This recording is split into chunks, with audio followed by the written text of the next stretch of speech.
اے اللہ میری اولاد میں سے ایک ایسا رسول بھیج جو لوگوں پر تیری آیات کو تلاوت کرے،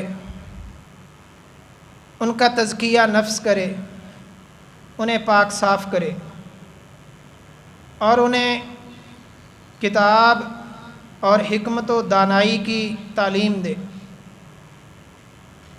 اللہ تعالیٰ نے اپنے خلیل کی اس دعا کو قبول فرمایا اور نبی کریم صلی اللہ علیہ وسلم، نبی آخر الزمان حضرت محمد الرسول اللہ صلی اللہ علیہ وسلم کو کائنات کے لیے رحمت بنا کر، بشارتیں دینے والا بنا کر اور ڈر سنانے والا بنا کر اس دنیا میں مبعوث فرمایا۔ یہ اللہ تعالیٰ کا انسانیت پر بالعموم اور اہل اسلام پر بالخصوص بہت بڑا فضل ہے، انعام ہے کہ اس نے ہمارے لیے نبی کریم صلی اللہ علیہ وسلم کو منتخب فرمایا۔ اللہ تعالیٰ نے انسان کو جتنی بھی نعمتیں عطا فرمائی ہیں ان میں سے کسی نعمت پر بھی اپنا احسان نہیں جتلایا کہ میں نے آپ کو یہ دیا ہے تو آپ پر میرا احسان ہے، میں نے آپ کو جسم عطا فرمایا، دولت عطا فرمائی، اولاد عطا فرمائی، عزت شہرت عطا فرمائی، یہ میرا آپ پر احسان ہے۔ کسی چیز پر احسان نہیں جتلایا، لیکن نبی کریم صلی اللہ علیہ وسلم کے متعلق فرمایا لَقَدْ مَنَّ اللَّهُ عَلَى الْمُؤْمِنِينَ إِذْ بَعَثَ فِيهِمْ رَسُولًا، کہ اللہ تعالیٰ نے مومنوں پر احسان فرمایا کہ ان میں محمد الرسول اللہ صلی اللہ علیہ وسلم کو نبی اور رسول بنا کر بھیجا۔ تو یہ اللہ تعالیٰ کا بہت بڑا احسان ہے۔ نبی کریم صلی اللہ علیہ وسلم نے فرمایا بلا شبہ مجھے انبیاء کے آخر میں بھیجا گیا ہے، لیکن درجات، فضیلت، مقام، مرتبہ سب سے زیادہ عطا فرمایا گیا۔ میری اور دیگر انبیاء کی مثال اس طرح ہے کہ جس طرح کوئی مزدور مزدوری کرنے والا کرتا ہے، ایک مزدور صبح سے لے کر ظہر تک مزدوری کرتا ہے، اسے بھی اتنی ہی مزدوری ملتی ہے۔ ایک ظہر سے عصر تک مزدوری کرتا ہے، اسے بھی اتنی ہی مزدوری ملتی ہے، اور ایک عصر سے مغرب تک کرتا ہے، اسے بھی اتنی ہی مزدوری ملتی ہے۔ صبح سے ظہر تک کا وقت زیادہ ہے، مزدوری ایک ہے۔ ظہر سے عصر تک کا وقت زیادہ ہے، مزدوری وہی ہے۔ اور عصر سے مغرب تک کا ٹائم تو بالکل تھوڑا ہے اور مزدوری وہی ہے۔ اس امت مسلمہ کی مثال عصر سے مغرب تک کی ہے کہ یعنی اس کے اور قیامت کے درمیان بہت تھوڑا فرق ہے، لیکن اسے مزدوری، درجہ، ثواب، اجر بہت زیادہ دیا گیا ہے۔ جس طرح نبی کریم صلی اللہ علیہ وسلم انبیاء میں سے سب سے افضل ہے، اسی طرح امتوں میں سے سب سے زیادہ بہتر، افضل امت، محترم امت محمد صلی اللہ علیہ وسلم ہے۔ جس طرح انبیاء میں سے سب سے پہلے نبی کریم صلی اللہ علیہ وسلم جنت میں جائیں گے، اسی طرح امت محمد صلی اللہ علیہ وسلم دیگر امتوں میں سے سب سے پہلے جنت میں جائے گی۔ تو نبی کریم صلی اللہ علیہ وسلم کا جس طرح انبیاء میں ایک علیحدہ مقام ہے، فضیلت ہے، اسی طرح دیگر امتوں میں نبی کریم صلی اللہ علیہ وسلم کی امت محمدیہ کو فضیلت حاصل ہے۔ اور اس امت میں سے سب سے بہترین وہ لوگ ہیں، اس امت میں سے سب سے زیادہ شان والے، عزت والے، مقام والے وہ لوگ ہیں جنہوں نے نبی کریم صلی اللہ علیہ وسلم کا ساتھ دیا، آپ پر سب سے پہلے ایمان لائے، اور اللہ تعالیٰ کی وحی کے براہ راست وہ مخاطب تھے۔ نبی کریم صلی اللہ علیہ وسلم نے جن کا براہ راست تزکیہ کیا، ان پر محنت کی، آپ ایسے سمجھ لیں کہ جن کے استاد نبی کریم صلی اللہ علیہ وسلم تھے۔ قرآن کریم کی اس آیت کے براہ راست وہ لوگ مخاطب تھے کہ اللہ تعالیٰ نے نبی کریم صلی اللہ علیہ وسلم کی یہ ذمہ داری لگائی، وَيُزَكِّيهِمْ، کہ ان کا تزکیہ نفس کیجئے، انہیں پاک صاف کیجئے۔ آپ پنکھا چلا دینا.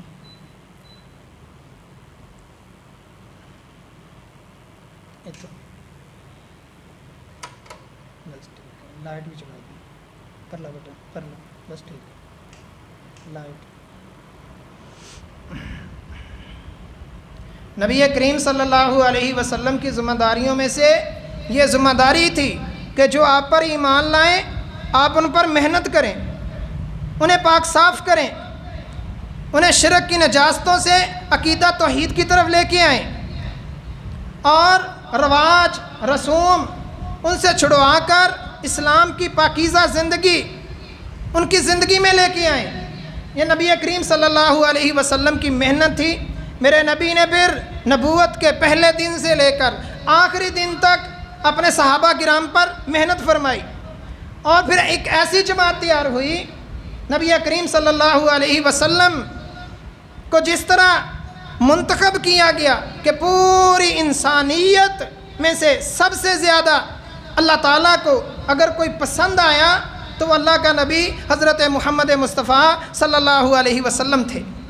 اور پھر ان کی شاگردی کے لیے, ان کی رفاقت کے لیے, ان کا ساتھ دینے کے لیے جن لوگوں کو چنا گیا تو پھر ساری کائنات کے دلوں کو دیکھا گیا. جن لوگوں کے دل سب سے زیادہ بہتر تھے نبی پاک صلی اللہ علیہ وسلم کی شاگردی کے لیے ان لوگوں کو چنا گیا. اسی لیے نبی کریم صلی اللہ علیہ وسلم فرمایا کرتے تھے, خیر القرون قرنی ثم الذین یلونہم ثم الذین یلونہم ثم الذین یلونہم. سب سے بہترین زمانہ میرا زمانہ ہے, پھر میرے بعد کا صحابہ کرام کا زمانہ ہے, پھر ان کے بعد تابعین کا زمانہ ہے, پھر ان کے بعد تبع تابعین کا زمانہ ہے. اور نبی کریم صلی اللہ علیہ وسلم اکثر یہ فرمایا کرتے تھے کہ میری امت کے 73 فرقے ہو جائیں گے, سیدھے راستے سے ہٹ جائیں گے, اور یہ سارے کے سارے گمراہ ہوں گے. صرف ایک جماعت ہوگی, ایک جماعت ہوگی جو میرے راستے پر ہوگی. قالو من ہی یا رسول اللہ صلی اللہ علیہ وسلم. صحابہ نے پوچھا یا رسول اللہ وہ جماعت کون سی ہے؟ فرمایا ما انا علیہ و صحابی, جس پر میں ہوں, جس طریقے پر میں محمد الرسول اللہ ہوں, اور جس راستے پر میرے صحابہ ہیں. یعنی صحابہ کرام کو میرے نبی نے اپنے سے جدا نہیں کیا. جس راستے پر میں ہوں اور جس راستے پر میرے صحابہ ہیں, یہ راستہ, یہ جماعت کامیاب جماعت ہوگی, یہ جماعت صحیح راستے پر ہوگی. اور یہ صحابہ کرام جو تھے نا, یہ اسلام کے محترم بھائیوں پہلے دستے تھے, ہراول دستے تھے, جنہوں نے اسلام کی خاطر, نبی پاک صلی اللہ علیہ وسلم کی خاطر اپنا سب کچھ قربان کر دیا. اپنی اولادوں کو, اپنے گھروں کو, اپنے خاندانوں کو, مالوں کو, حتیٰ کہ نبی کریم صلی اللہ علیہ وسلم کے لیے وہ جان دینا بھی جانتے تھے اور جان لینا بھی جانتے تھے. انہوں نے اللہ کے نبی کے لیے جانیں لی بھی ہیں اور اللہ کے نبی پر جانیں نشاور بھی کی ہیں. یہ اسلام کے ہراول دستے تھے اور اللہ کی وحی کے براہ راست مخاطب تھے. قرآن کریم کن پر اترتا تھا؟ اس وقت مسلمان کون تھے جن پر قرآن کریم وحی اترا کرتی تھی, چاہے وہ قرآن کی صورت میں ہو یا غیر قرآن کی صورت میں ہو, احادیث کی صورت میں ہو, سنت کی صورت میں, رہنمائی کی صورت میں ہو. وہ کن لوگوں پر اترا کرتی تھی؟ صحابہ کرام رضوان اللہ علیہم اجمعین. وہ کون سے لوگ ہیں جنہیں اللہ تعالیٰ نے قرآن کریم میں کہا اولئک ھم المفلحون, راشدون, فائزون, قانتون, صادقون. یہ سارے کے سارے القابات صحابہ کرام کے لیے ہیں جو اس وقت سب سے پہلے مسلمان تھے کہ یہ لوگ کامیاب ہیں, یہ لوگ سچے ہیں, یہ لوگ فرما بردار ہیں, یہ لوگ ہدایت یافتہ ہیں, یہ لوگ روزے دار ہیں, یہ لوگ متقی ہیں, پرہیزگار ہیں. یہ ساری خوبیاں اللہ تعالیٰ نے سب سے پہلے صحابہ کرام کی بیان کی, پھر صحابہ کرام کو ماننے والے متبعین کی بیان کی. اور یہ جو نبی کی جماعت ہے نا, یہ کوئی ایری گیری جماعت نہیں ہے، یہ کوئی بہت ہلکی جماعت نہیں ہے۔ اللہ تعالیٰ نے اس جماعت کو اپنی جماعت قرار دیا ہے۔ قرآن کریم میں اللہ تعالیٰ نے اس جماعت پر اپنا ہاتھ رکھا ہے۔ اولئک حزب اللہ، قرآن کریم کے الفاظ ہیں کہ یہ اللہ کی جماعت ہے۔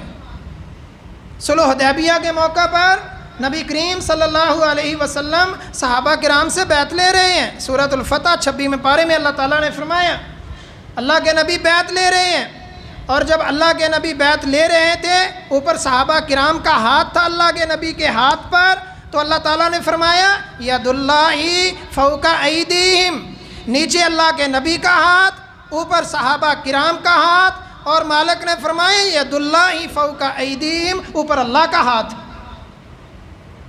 یعنی صحابہ کرام اللہ کے نبی کی بیعت کر رہے ہیں کہ ہم جناب عثمان کا بدلہ لیے بغیر یہاں سے واپس نہیں جائیں گے۔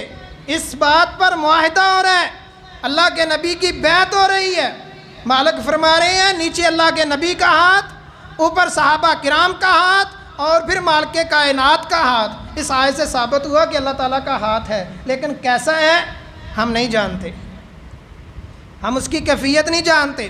ہمارے ہاتھ میں 5 انگلیاں، 4 انگلیاں، 1 انگوٹھا ہے، اس پر ناخن ہوتے ہیں، انگلیاں مڑتی ہیں۔ کیا اللہ تعالیٰ کے ہاتھ کو ہمارے ہاتھ سے تشبیہ دی جا سکتی ہے؟ اللہ کے ہاتھ کی مثال بیان کی جا سکتی ہے؟ کیفیت نہیں محترم بھائیو۔ جیسے اس کی شان کے لائق ہے ویسے ہی ہے۔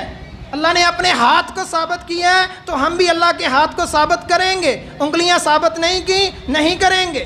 کیفیت ثابت نہیں کی، نہیں کریں گے۔ جس طرح اس کی شان کے لائق ہے وہ ویسے ہی ہے۔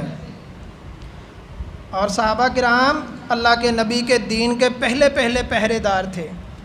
کسی بھی بندے کو، کسی بھی جماعت کو، کسی بھی دشمن کو اسلام کی حویلی میں، اسلام کے قلعے میں انہوں نے داخل نہیں ہونے دیا، اور اس کے لیے اپنا سب کچھ قربان کر دیا۔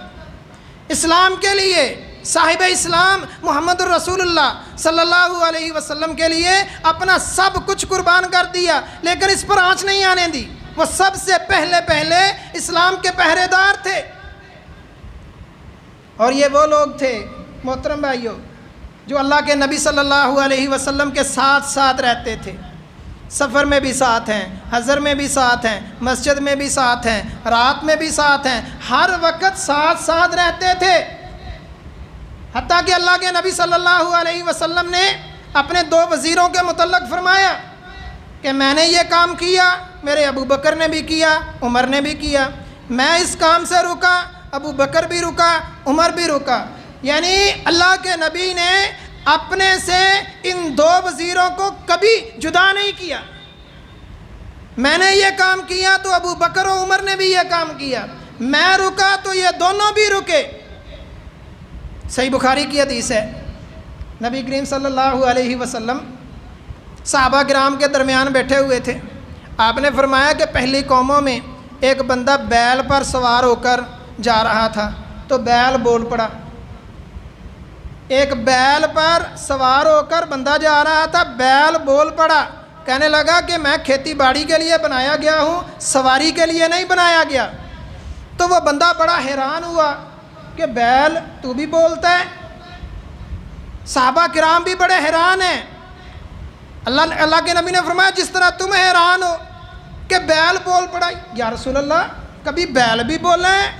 آپ نے فرمایا کاش یہاں عمر ہوتے، یہاں ابو بکر صدیق ہوتے، وہ میری سب سے پہلے تصدیق کرتے، ہاں یا رسول اللہ آپ نے کہہ دیا تو بیل بولا تھا، ہم تو آپ کی زبان کا انتظار کرتے ہیں، آپ نے فرما دیا تو بیل بولا تھا۔ سب سے پہلے اللہ کے نبی کی نبوت کی تصدیق کرنے والے یہ لوگ تھے، اور اللہ تعالیٰ نے انہیں سب سے پہلے جنتی لوگ قرار دیا ہے۔ سب سے پہلے جنتوں کے وعدے ان لوگوں کے لیے کیے ہیں، نبی علیہ الصلاۃ والسلام کی جماعت کے لیے، اور ان کے ایمان کو قابل رشک قرار دیا ہے کہ جس پر رشک کیا جا سکتا ہے، جس پر فخر کیا جا سکتا ہے۔ محترم بھائیوں، میں اسے آسان اس طریقے سے کہہ سکتا ہوں کہ ہماری یہ خوش قسمتی ہے کہ ہم ایمان کے ساتھ وابستہ ہیں۔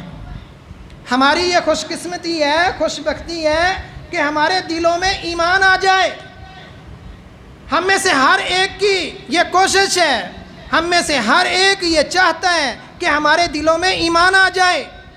لیکن مالک کائنات نے صحابہ کرام کے بارے میں کلیہ الٹ کر دیا، قانون بدل دیا۔ وَلَٰكِنَّ اللَّهَ حَبَّبَ إِلَيْكُمُ الْإِيمَانَ وَزَيَّنَهُ فِي قُلُوبِكُمْ۔ ایمان کو مزین کیا گیا۔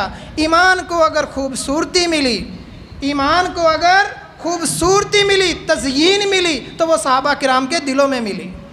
یعنی ہم چاہتے ہیں کہ ہمیں ایمان کے ساتھ خوبصورتی ملے، اور ایمان چاہتا ہے مجھے صحابہ کرام کے ساتھ خوبصورتی ملے۔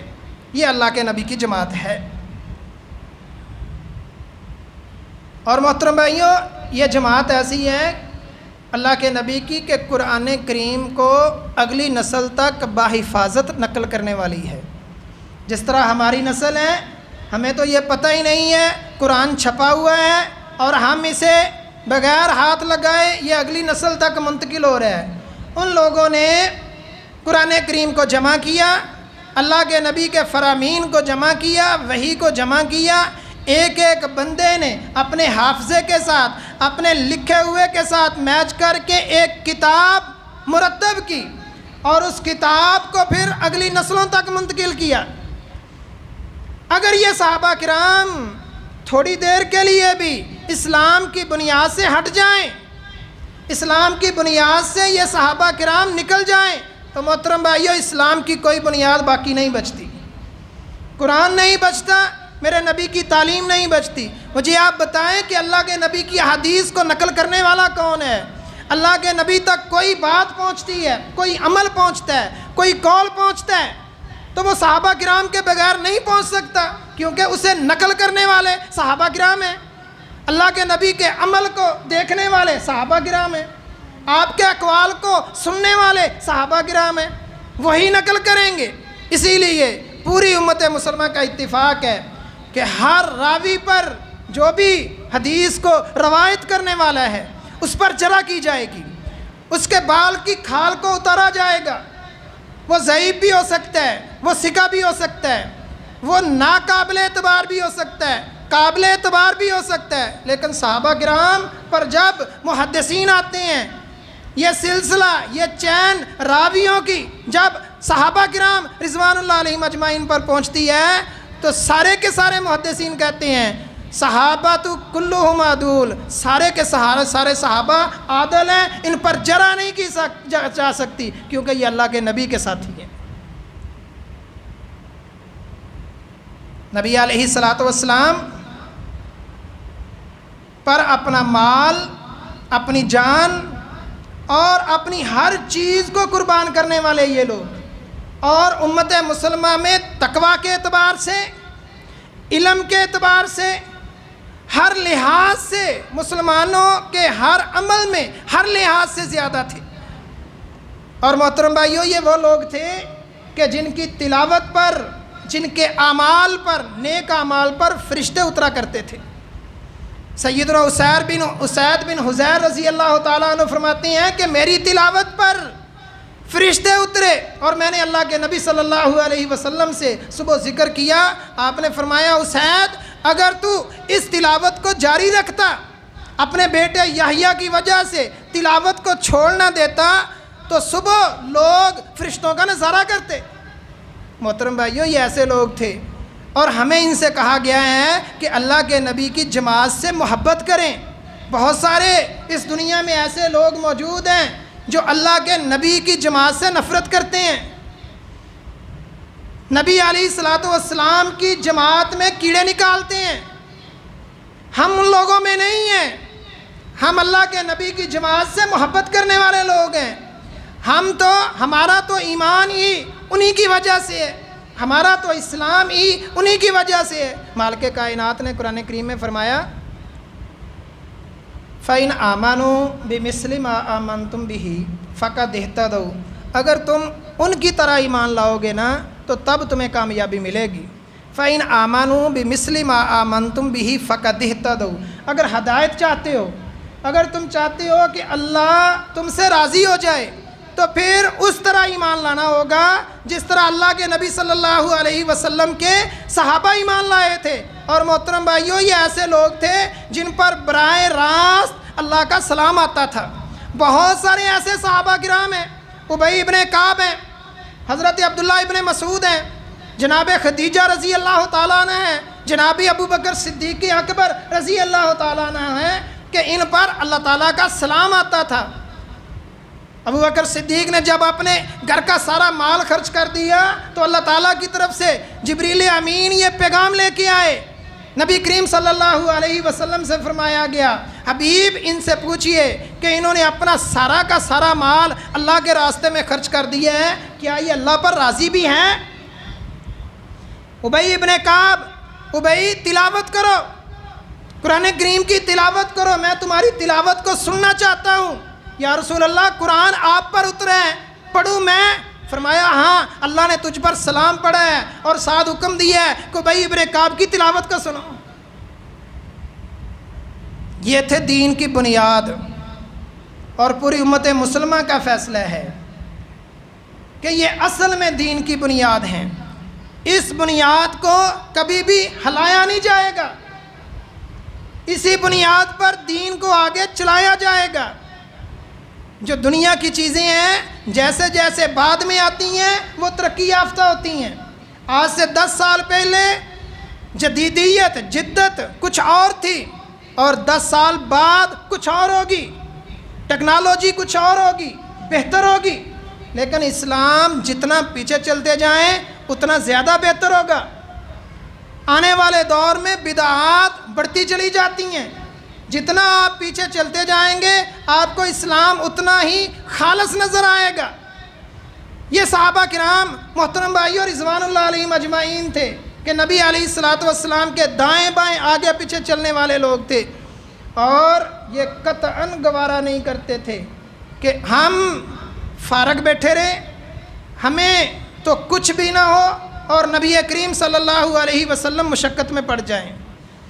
میں آپ کو صرف ایک مثال دینا چاہتا ہوں، غزوہ احزاب میں، خندق میں نبی علیہ الصلوۃ والسلام اپنے صحابہ کے ساتھ خندق کھود رہے ہیں، ایک لمبی چوڑی کھائی کھودنا پڑ گئی ہے۔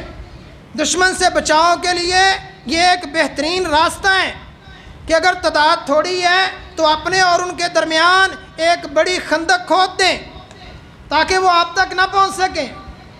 مدینہ کے 2 اطراف میں پہاڑ ہیں، لشکر کشی نہیں ہو سکتی، اور ایک طرف باغات ہیں، مسلح لشکر کشی نہیں ہو سکتی، اور صرف ایک راستہ ہے جس طرف سے لشکر کشی ہو سکتی ہے۔ میرے نبی نے صحابہ کے ساتھ مل کر وہاں خندق کی کھدائی کی، اور خود بھی شامل ہیں۔ اور صحابہ کرام اس وقت کیا کہہ رہے ہیں؟ نحن الذین بایعوا محمدا علی الجہاد ما بقینا ابدا، ہم وہ لوگ ہیں کہ جنہوں نے محمد کے ہاتھ پر بیعت کی ہے، جہاد کی بیعت کی ہے، جب تک ہم زندہ رہیں گے ہم محمد کا ساتھ نہیں چھوڑیں گے صلی اللہ علیہ وسلم۔ صحابہ کرام نے اپنی بھوک کا بتایا، اللہ کے نبی ہمیں بھوک لگی ہے، اور بعض نے اپنے پیٹھوں پر پتھر باندھے ہوئے ہیں۔ نبی علیہ الصلوۃ والسلام نے بھی اپنے کپڑے کو اٹھایا، اس پر 2 پتھر بندھے ہوئے تھے، لوگ ایک ایک پتھر کو اٹھا کر لاتے تھے، خندق سے ایک ایک پتھر لے کر جاتے تھے، اور ان میں سے ایک صحابی ایسے تھے عمار بن یاسر جو 2 پتھر اٹھا رہے تھے، 2 پتھر اٹھا رہے تھے۔ یہ صحابہ کرام رضوان اللہ علیہم اجمعین، اور ان کی ایک مثال صلح حدیبیہ میں عروہ بن مسعود ثقفی بیان کرتے ہیں، کہتے ہیں کہ میں نے کسریٰ کے دربار میں بھی بادشاہ کے نوکروں کو دیکھا، مصر کے دربار میں بادشاہ کے نوکروں کو دیکھا، اسی طرح روم کے دربار میں بادشاہ کے نوکروں کو دیکھا۔ اللہ کی قسم، جس طرح میں نے محمد کے رفقاء کو پایا ہے، محمد کے ساتھیوں کو پایا ہے، میں نے کسی دربار میں کسی سردار کے ساتھیوں کو نہیں پایا۔ وضو کرتے ہیں، وضو کا پانی نیچے نہیں گرنے دیتے، اپنے چہروں پر مل لیتے ہیں۔ اگر آپ صلی اللہ علیہ وسلم کوئی حکم دے دیتے ہیں، ہر ایک کی خواہش ہوتی ہے کہ سب سے پہلے اس حکم کو میں پورا کروں۔ آپ صلی اللہ علیہ وسلم کے تھوک کو نیچے نہیں گرنے دیتے، جو اللہ کے نبی کے تھوک کو نیچے نہیں گرنے دیتے۔ آپ کے وضو کے پانی کو نیچے نہیں گرنے دیتے، وہ آپ پر خرانچ آنے دیں گے؟ کبھی نہیں آنے دیں گے۔ اور محترم بھائیو، جس کا ماڈل، جس کی مثال اللہ کے نبی کے صحابہ سے مل گئی نا، سمجھ لیں کہ وہ بندہ کامیاب ہے۔ اور صحابہ کرام معیار حق ہیں۔ اگر آپ نے یہ سمجھنا ہے کہ حق کا معیار، حق کی کسوٹی کون ہے، تو اپنے اعمال کو صحابہ کرام کے اعمال سے میچ کرے۔ جس کا عمل صحابہ کرام کے عمل سے مل گیا وہ اللہ کے نبی کا عمل ہے، کیونکہ انہوں نے اللہ کے نبی کو عمل کرتے ہوئے دیکھا۔ اور صحابہ کرام کے اعمال ہمارے تک سند کے ذریعے سے کتب احادیث میں موجود ہیں۔ اور صحابہ کرام کی وقت کی قلت کی وجہ سے دو بڑی قسمیں ہیں، ایک مہاجرین ہیں، ایک انصار ہیں۔ مہاجرین کے بارے بھی اللہ تعالیٰ کی بشارتیں موجود ہیں، للفقراء المہاجرین الذین اخرجوا من دیارہم واموالہم یبتغون فضلا من اللہ ورضوانا۔ فقراء مہاجرین جو اپنا گھر بار چھوڑ کر، اپنا خاندان، اپنی زمینیں چھوڑ کر اللہ کے لیے اور اس کے نبی کے لیے مکے سے مدینے ہجرت کر گئے، اللہ تعالیٰ ان سے راضی ہے۔ ہم سے اللہ راضی ہے یا نہیں، یہ قیامت کے دن پتہ چلے گا۔ ہم ایماندار ہیں یا نہیں، یہ قیامت کے دن پتہ چلے گا۔ ہماری کامیابی محترم بھائیو یقینی ہے یا نہیں، یہ قیامت کے دن پتہ چلے گا۔ صحابہ کرام رضوان اللہ علیہم اجمعین ایسی خوش نصیب جماعت ہے جن کی کامیابی کا اعلان اللہ تعالیٰ نے دنیا میں کیا ہے، چاہے وہ مہاجرین ہو چاہے وہ انصار ہو۔ سعید ابن مسیب رحمۃ اللہ علیہ بہت بڑے تابعی ہیں، ان سے پوچھا گیا آپ مجھے بتائیں، کسی سوال کرنے والے نے پوچھا بتائیں کہ امیر معاویہ رضی اللہ تعالی عنہ بہتر ہیں یا عمر بن عبدالعزیز بہتر ہیں؟ صاحب علم جانتے ہیں کہ عمر بن عبدالعزیز بہت بڑے خلیفہ تھے مسلمانوں کے، اور انہی کے دور کی بات ہے کہ شیر اور بکری ایک گھاٹ پر پانی پیتے تھے۔ انہی کے دور کی بات ہے، انصاف کی دولت کی اتنی ریل پیل تھی کہ کوئی زکوٰۃ لینے والا نہیں ملتا تھا، لوگ زکوٰۃ دینے والے ہاتھوں پر زکوٰۃ لیے پھرتے تھے، کوئی زکوٰۃ لینے والا نہیں ملتا تھا۔ انتہائی خدا ترس حکمران تھا۔ اور امیر معاویہ رضی اللہ تعالیٰ عنہ فتح مکہ کے موقع پر اللہ کے نبی پر اسلام لائے، مسلمان بنے، صحابی رسول بنے، اور پھر وحی کو لکھنے لگے۔ یہ صحابی رسول ہیں لیکن فتح مکہ کے بعد مسلمان ہوئے ہیں۔ کسی نے پوچھا کہ عمر بن عبدالعزیز بہتر ہیں یا امیر معاویہ رضی اللہ تعالیٰ عنہ بہتر ہیں؟ سعید ابن مسیب رضی اللہ تعالیٰ عنہ اچانک سیدھے بیٹھ گئے، فرمانے لگے کہ امیر معاویہ رضی اللہ تعالیٰ عنہ نے نبی کریم صلی اللہ علیہ وسلم کے دور میں جو گھوڑا دوڑایا، اس گھوڑے کے سموں کے نیچے آنے والی جو مٹی ہے، عمر بن عبدالعزیز اس مٹی کا مقابلہ نہیں کر سکتا، کیونکہ وہ صحابی رسول ہے۔ محترم بھائیو، ہم نے صحابہ کے عمل کو ایسے ہی سمجھ لیا ہے۔ نبی علیہ الصلوۃ والسلام نے فرمایا اگر تم میں سے کوئی ساری زندگی حجر اسود کے قریب نوافل کی صورت میں، قرات کی صورت میں ساری زندگی گزار دے اور وہاں صدقہ خیرات کرتا رہے، ساری زندگی کرتا رہے، میرے صحابی کے 1 کلو خرچ کیے ہوئے جوں کے مقابلے میں نہیں پہنچ سکتا، کیونکہ وہ میرا صحابی ہے، اس نے میرے سے ملاقات کی ہے، اس نے مجھے دیکھا ہے۔ اللہ تعالیٰ کی رحمتیں براہ راست اس پر نازل ہوئی ہیں، وہ سب سے پہلے مجھ پر اسلام لایا ہے۔ نبی علیہ الصلوۃ والسلام فرمایا کرتے تھے لا تسبوا اصحابی، لا تسبوا اصحابی فلو ان احدکم انفق مثل احد ما بلغ مد احدہم ولا نصیفہ۔ میرے صحابہ کو برا بلا مت کہا کرو، اگر تم میں سے کوئی 1 جوں خرچ کرتا ہے تو وہ اگر کوئی تم میں سے احد پہاڑ کے برابر سونا خرچ کر دے، میلوں میں پھیلے ہوئے احد پہاڑ کے برابر سونا خرچ کر دے، تو میرے 1 صحابی کے کلو خرچ کیے ہوئے جوں کے برابر نہیں پہنچ سکتا۔ یہ اللہ کے نبی کی حدیث ہے۔ اور محترم بھائیو، بڑا وہ بدبخت انسان ہے، بڑا ذلیل انسان ہے جو اللہ کے نبی صلی اللہ علیہ وسلم کی جماعت پر نقب زنی کرتا ہے۔ افضل البشر، اس کائنات کے سب سے عظیم انسان کی سب سے عظیم جماعت، سب سے عظیم استاد کے سب سے عظیم شاگردوں پر نقب زنی کرتا ہے، وہ اس کائنات کا سب سے بڑا بدبخت انسان ہے۔ امت مسلمہ کا اجماعی موقف ہے، متفقہ فیصلہ ہے کہ صحابہ کرام کے جو آپس کے اختلاف ہیں ہم ان پر زبان نہیں کھولیں گے۔ وہ نبی نہیں تھے، وہ انسان تھے، ان سے غلطیاں ہوتی تھیں۔ اللہ کے نبی کے دور میں صحابہ کرام نے چوری بھی کی ہے، ان پر حد بھی لگی ہے، بدکاری بھی کی ہے، ان پر حد بھی لگی ہے، لیکن جب ان پر حد لگ جاتی تھی اپنے آپ کو پیش کرتے تھے۔ یہ ان کی توبہ کی صورت ہے۔ مالک کائنات نے قرآن کریم میں ان کے گناہوں کا تذکرہ نہیں کیا بلکہ ان کی توبہ کا ذکر کیا ہے، ان کی معافی کا ذکر کیا ہے۔ ہم ان کے گناہوں کو، ان کے آپس کے اختلافات کو نہیں چھیڑیں گے، بلکہ امت مسلمہ کا اجماعی متفقہ یہ ذہن عقیدہ ہے وَنَكُفُّ عَنْ ذِكْرِ الصَّحَابَةِ، ہم اپنی زبانوں کو بند رکھیں گے صحابہ کرام کے ایسے ذکر سے جس میں ان کے لیے کوئی ایسا پہلو نکلتا ہو جس میں ان کی مذمت ہوتی ہو، الا بخیر، ہاں ان کا تذکرہ خیر کے ساتھ ہوگا۔ مہاجرین اور انصار میں پھر ایسے لوگ بھی ہیں، درجات ہیں، جو سب سے پہلے مسلمان ہوئے ان کا مقابلہ بعد میں آنے والے صحابہ کرام نہیں کر سکتے۔ مالک کائنات نے قرآن کریم میں فرمایا سورۃ التوبہ میں والسابقون الاولون من المہاجرین والانصار والذین اتخذوا بإحسان رضی اللہ عنہم ورضوا عنہ، سب سے پہلے سبقت کرنے والے مسلمان مہاجرین اور انصار، ان کو کوئی نہیں پہنچ سکتا۔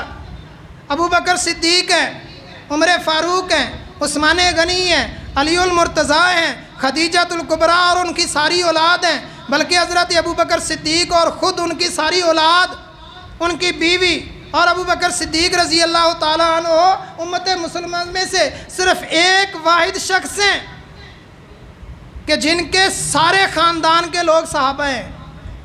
کسی فرد کو، کسی بندے کو یہ شرف حاصل نہیں ہے محترم بھائیو۔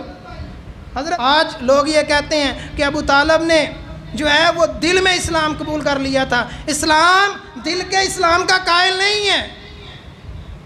مزے کی بات یہ ہے کہ جنہوں نے زبان سے اقرار کیا ان کے ایمان کا انکار کرتے ہیں، اور جس نے قبول ہی نہیں کیا اس کے متعلق کہتے ہیں کہ اس نے دل میں پڑھ لیا تھا۔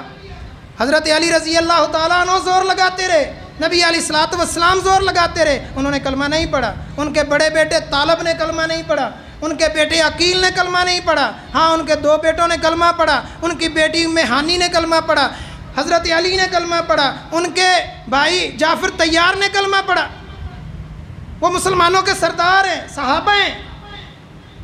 بتانا یہ چاہتا تھا کہ ابو بکر صدیق کا خاندان ایسا ہے کہ جن میں سارے چھوٹے بڑے، حضرت ابو بکر صدیق کا والد بھی مسلمان، ان کی والدہ بھی مسلمان، خود بھی مسلمان، بیوی ام رومان بھی مسلمان، بیٹیاں عائشہ، اسماء یہ بھی مسلمان، محمد بن ابو بکر، عبد الرحمن ابن ابی بکر یہ بھی مسلمان، آگے پوتے پڑ پوتے نواسے سارے مسلمان۔ اور محترم بھائیوں، میں یہ عرض کر رہا تھا کہ صحابہ کرام میں بھی درجات ہیں۔ سب سے پہلے جو مسلمان ہوئے ان کو بعد میں آنے والے مسلمان صحابہ کرام ان کے درجے کو نہیں پہنچ سکتے، اور اسی طرح جو مسلمان بدر میں شامل ہوئے بدر میں بعد میں آنے والے بدر میں شامل ہونے والوں کو نہیں پہنچ سکتے۔ اسی طرح جو بیعت رضوان صلح حدیبیہ میں شامل ہوئے، اللہ کے نبی کے ہاتھ پر بیعت کی، ان کے مقابلے کو بعد میں آنے والے مسلمان نہیں پہنچ سکتے۔ ہیں سارے کے سارے ستارے، لیکن ان میں سے بہت زیادہ چمک رکھنے والے ہیں، کچھ کم چمک رکھنے والے ہیں۔ صحابی کے بارے میں یہ میں عرض کر دوں کہ ساری امت مسلمہ کے اعمال ایک طرف ہوں، ایک ادنا صحابی کا عمل ایک طرف ہو، اس صحابی کے عمل کو نہیں پہنچ سکتے، کیونکہ وہ اللہ کے نبی کا دوست ہے، وہ اللہ کے نبی کا یار ہے، صحابی ہے۔ لیکن پھر صحابہ میں جس طرح نبیوں میں تفاوت ہے، جس طرح ہمارا ایمان ہے کہ اللہ کے نبی صلی اللہ علیہ وسلم جیسا افضل نبی انسان اللہ تعالیٰ نے پوری کائنات میں پیدا نہیں کیا، اسی طرح صحابہ کرام میں سے بھی تفاوت ہے، درجات میں فرق ہے، اور ہمارا یہ ایمان ہے سب سے پہلے السابقون الاولون، پہلے اسلام لانے والے، اس کے بعد بدری صحابہ، پھر بیعت رضوان والے، اور امت مسلمہ کا یہ اجماعی موقف ہے، امت مسلمہ کی بات کر رہا ہوں، پوری امت مسلمہ میں ابو بکر صدیق کے ایمان کا کوئی مقابلہ نہیں کرتا۔ یہ نبی علیہ الصلوۃ والسلام کے بھی الفاظ ہیں کہ جس نے مجھ پر احسان کیا تھا میں نے سب کے احسانوں کا بدلہ چکا دیا ہے، ابو بکر کے احسانوں کا بدلہ نہیں چکا سکا۔ امت مسلمہ اور خود نبی علیہ الصلوۃ والسلام بھی احسان مند ہیں ابو بکر کے، اور امت مسلمہ بھی ابو بکر صدیق کے احسانوں کے تلے دبی ہوئی ہے۔ محترم بھائیو، حضرت عمر فاروق رضی اللہ تعالیٰ عنہ فرمایا کرتے تھے، کاش کہ ہجرت کی ایک رات کی نیکیاں ابو بکر مجھے دے دے اور میری زندگی کی ساری نیکیاں لے لے۔ وہ ایک رات کی نیکیاں عمر فاروق کی ساری زندگی کی نیکیوں سے بہتر ہے۔ نبی علیہ الصلوۃ والسلام، محترم بھائیو، جس طرف یہ سارا لب لباب خلاصہ جس طرف میں آپ کو دعوت دینا چاہتا تھا کہ صحابہ کرام اللہ کے نبی کی جماعت ہے، اس کے بارے میں کبھی بھی کسی سے سن کر، لکھا ہوا پڑھ کر اپنے ذہن کو منتشر نہیں کرنا۔ یہ قرآنی جماعت ہے، یہ تاریخی جماعت نہیں ہے۔ ان کے تذکرے، ان کی فضیلتیں، ان کی شان اللہ نے قرآن میں بیان کی ہے۔ یہ کسی مولوی عالم، کسی کتاب کی زبان کی محتاج نہیں ہے، یہ اللہ کے نبی کی جماعت ہے۔ اس پر کوئی قدغن لگائے، اس کے بارے میں کوئی نازیبا زبان استعمال کرے، اس سے بڑا بدبخت انسان اس کائنات میں نہیں ہے۔ اور پھر اس جماعت میں سب سے زیادہ جو افضل بشر ہے نبیوں کے بعد، اس کے متعلق بھی نازیبا کلمات استعمال کیے جاتے ہیں۔ نبی علیہ الصلوۃ والسلام نے سیدنا ابو بکر صدیق رضی اللہ تعالیٰ عنہ کے متعلق اپنی زندگی کے آخری لمحات میں فرمایا تھا، آخری لمحات میں۔ اور محترم بھائیو، سیدنا حضرت ابراہیم علیہ السلام اور ابو بکر صدیق کے درمیان بہت ساری باتیں مشترک ہیں، بہت ساری باتیں مشترک ہیں۔ اللہ تعالیٰ نے اپنے خلیل کو امام بنایا تھا، چند باتوں میں آزمایا، وہ پورے اترے تو مالک نے فرمایا انی جاعلو کا للناس اماما، ابراہیم تجھے دنیا کا امام بنا رہا ہوں۔ اور نبی علیہ الصلوۃ والسلام جب اس دنیا سے رخصت ہو رہے ہیں تو آپ حضرت ابو بکر صدیق کو فرما رہے ہیں یہ خلافت بلا فصل والا معاملہ حل ہو رہا ہے۔ علی ولی اللہ وصی رسول اللہ و خلیفتہ بلا فصل، علی اللہ کا ولی ہے، اس میں کوئی شک نہیں ہے، ہماری جان علی پر قربان۔ خلیفۃ بلا فصل، ان کا ایمان ہے کہ حضرت علی خلیفہ بلا فصل، بغیر کسی فاصلے کے، اللہ کے نبی کے بعد علی خلیفہ ہیں۔ اور ادھر اللہ کے نبی کیا فرما رہے ہیں حدیث کی ساری کتابوں میں، مرو ابا بکرین فلیصلی بالناس۔ اللہ کے نبی بیمار ہیں، بستر بیماری پر ہیں، اور فوت ہونے میں 3-4 دن باقی ہیں۔ امام بخاری رحمۃ اللہ علیہ نے کتاب المغازی میں تسلسل کے ساتھ 48 احادیث بیان کی ہیں محترم بھائیو، اللہ کے نبی کی بیماری اور وفات سے متعلق۔ اور یہ صحیح بخاری اصح الکتب بعد کتاب اللہ کی کتابوں میں سے جو قرآن کریم ہے، اس کے بعد سب سے بہترین کتاب، سب سے اتھینٹک، مستند، صحیح ترین کتاب صحیح بخاری ہے۔ 48 احادیث ہیں۔ نبی علیہ الصلوۃ والسلام ابو بکر کو اپنی آخری عمر میں فرما رہے ہیں، جب آپ سے چلا نہیں گیا، مسجد تک آپ پہنچ نہیں سکتے، صحابہ کرام انتظار کر رہے ہیں، عشاء کی نماز کا وقت ہے، اللہ کے نبی نہیں آ رہے، بار بار گھر سے پتہ کرتے ہیں، بیماری کی وجہ سے، نحیف ہونے، کمزوری کی وجہ سے آ نہیں سکے۔ آپ نے فرمایا ابو بکر کو حکم دو کہ وہ لوگوں کو نماز پڑھائے۔ ابو بکر کو حکم دو، میں انہی باتوں پر اپنی بات کو ختم کروں گا، ابو بکر کو حکم دو وہ نماز پڑھائیں۔ سیدہ عائشہ ام المومنین عرض کرنے لگیں یا رسول اللہ وہ بڑے کمزور دل ہیں، وہ آپ کی جگہ پر کھڑے نہیں ہو سکیں گے، ان میں اتنی جرت نہیں ہے کہ آپ کے مصلی امامت پر کھڑے ہو جائیں۔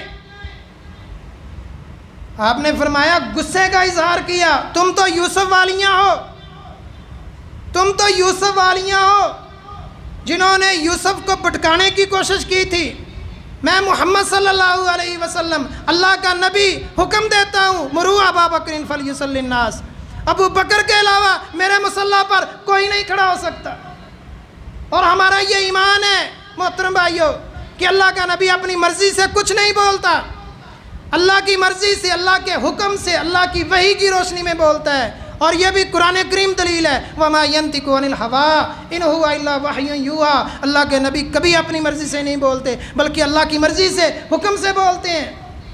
حضرت ابو بکر صدیق مصلی امامت پر کھڑے ہوئے، اللہ کے نبی کی زندگی میں 17 نمازیں پڑھائیں انہوں نے، اور سارے کے سارے پیچھے ہیں۔ میرے نبی کا خاندان بھی پیچھے ہے، علی بھی پیچھے ہے، میرے نبی کا چچا باپ کی طرح عباس بھی پیچھے ہے، ان کے بیٹے عبداللہ ابن عباس، فضل بن عباس، سارے کے سارے ابو بکر کے پیچھے ہیں۔ تھوڑی سی حالت بہتر ہوئی، ظہر کا ٹائم تھا، نبی علیہ السلام 2 بندوں کے سہارے اپنے مصلی تک پہنچے، ابو بکر امامت کروا رہے ہیں۔ حضرت ابو بکر صدیق نے محسوس کیا کہ میرے مرشد آ رہے ہیں، میرے نبی آ رہے ہیں، تھوڑا سا مصلی سے جائے نماز سے ہٹنا چاہا۔ میرے نبی فرما رہے ہیں مکانک یا ابا بکر، مکانک یا ابا بکر، ابو بکر اپنی جگہ پر کھڑے رہو۔ گویا کہ آپ کہنا یہ چاہتے ہیں ابو بکر آج تو میں دیکھنے آیا ہوں تیری امامت کو کون مانتا ہے کون نہیں مانتا۔ یہ اللہ کے نبی اپنی جگہ پر کھڑے کر رہے ہیں۔ اور پھر اللہ کے نبی کے واضح ارشادات تھے کہ جب آپ کو کہا گیا کہ آپ کسی کو اپنا نائب بنا دیں، روایات میں اشارے ملتی ہیں کہ آپ نے سوچا کہ ابو بکر کو بنا دوں، لیکن پھر آپ نے فرمایا لا یعب اللہ والمؤمنین الا ابا بکر، اللہ بھی انکار کرتا ہے، مومنین بھی انکار کرتے ہیں، الا ابا بکر، سوائے ابو بکر کے۔ اللہ بھی کسی کو خلیفہ نہیں بننے دے گا اور مومنین بھی کسی کو خلیفہ نہیں بننے دیں گے الا ابا بکر، سوائے ابو بکر کے۔ یہ ہے خلافت، یہ ہے محترم بھائیو امامت جسے اللہ کے نبی اپنے ہاتھ سے دے کے گئے ہیں۔ اگر اس ہستی کے بارے میں کوئی زبان درازی کرے تو اس سے بڑا بدبخت اور کوئی نہیں ہے۔ محترم بھائیو اپنے ایمان کی حفاظت کریں۔ ہمارا ایمان صحابہ کرام کے ساتھ وابستہ ہے۔ اگر صحابہ کرام کی عزت توقیر نہیں ہے تو محترم بھائیو ہمارے اسلام کی کوئی بنیاد نہیں ہے۔ اللہ تعالی ہمیں سمجھنے کی عمل کی توفیق